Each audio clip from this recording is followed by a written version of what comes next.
Ever since the Franco-Prussian War in 1870 to 1871, the Germans recognized that they were likely to face another war with France. That was a war that allowed Germany to unify. They humiliated France. They were able to capture some very valuable territory from France, in particular Alsace and Lorraine, which is very mineral rich.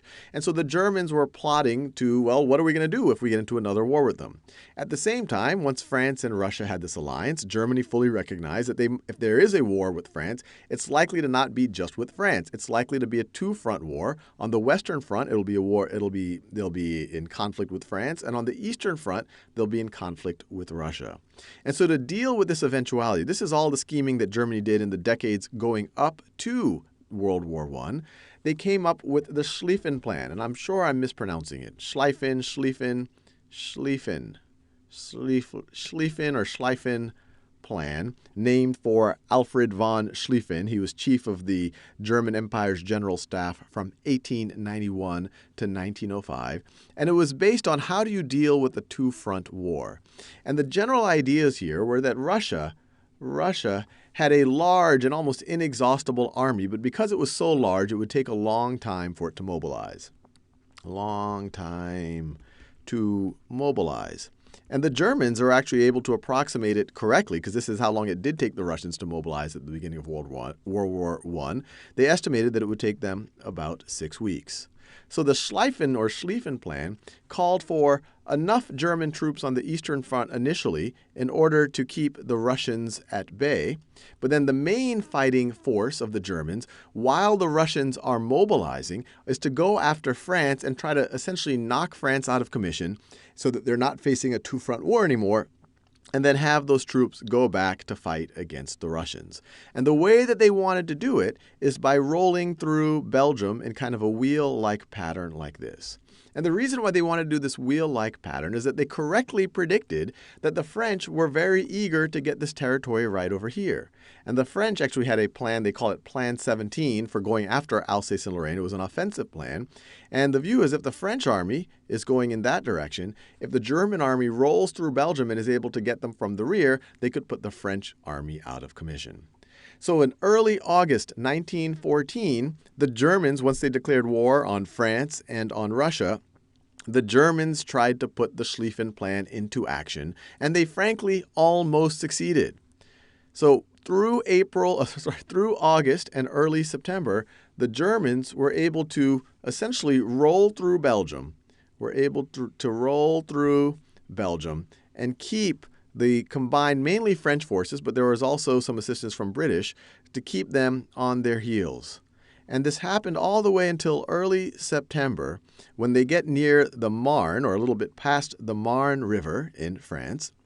And it was here that the 6th French Army, and when we talk about armies, we're talking about huge numbers of troops. The 6th French Army had over 200,000 troops in it. When we're talking about the Battle of the Marne, which I'm about to talk to, we're talking about the first Battle of the Marne. We're talking about a battle that involves 2 million troops. So these are battles that are occurring on an epic scale. Just each of these armies, this army or this one, right, or even the German armies, we're talking about hundreds, tens to hundreds of thousands of troops. In general, an army you're talking about over 50,000, 60,000 troops.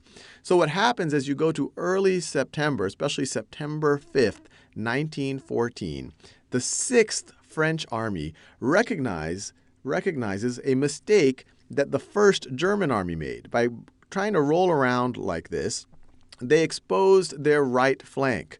So right over here would be the right flank of the German army.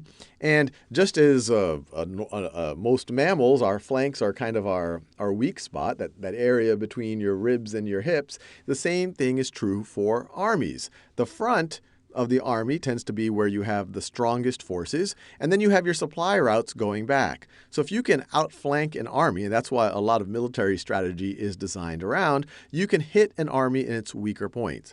So by September 5th, the 1st German Army recognized this, but it was too late. By September 6th, they were in battle. They were essentially being confronted by the 6th French Army, and by essentially turning to meet them, by turning to meet them, they created an opening between them and the second German army. And that opening was the French and the British were able to take advantage of that to essentially put the Germans on their heels after a month of advancing.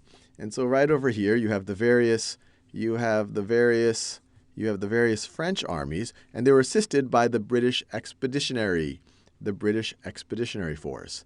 And so from the Battle of the Marne, which was essentially, most historians would say, between September 6th or September 5th, September 6th, and September 12th, they were able to put the Germans on the retreat. The Germans retreated past the Aisne River, and then once you get into November and the end of the year of 1914, the Germans essentially entrenched themselves, and they were literally building deep trenches in northern France and a little bit of western Belgium. And what I have right over here, let me see if I can draw it. What I have right over here, what the boundaries are eventually happened after the Germans suffered essentially their first big defeat. They had to retreat, and they had to literally retrench.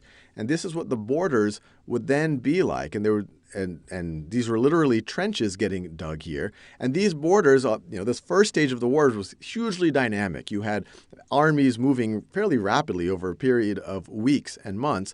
But then once the Germans retrenched, you have roughly this position being static for the next 3 years in the famous trench warfare of the Western Front that you might have seen movies on. And I want to emphasize, this was a big deal. The first Battle of the Marne, sometimes it's called the Miracle of the Marne. If the Allies, if the French, with British help, were not able to push the Germans back, they might have accomplished the Schlieffen Plan and actually maybe would have won World War I, or at least been able to win the Western Front fairly quickly and then been able to deal with the Russians a little bit better. But because of the miracle at the Marne, which was hugely bloody, we're talking about 500,000 casualties on both sides. We're talking 100 to 200,000 dead on both sides. But because of that, that was able to hold off the Germans, but it got the Western Front in this kind of ugly 3-year-long trench warfare.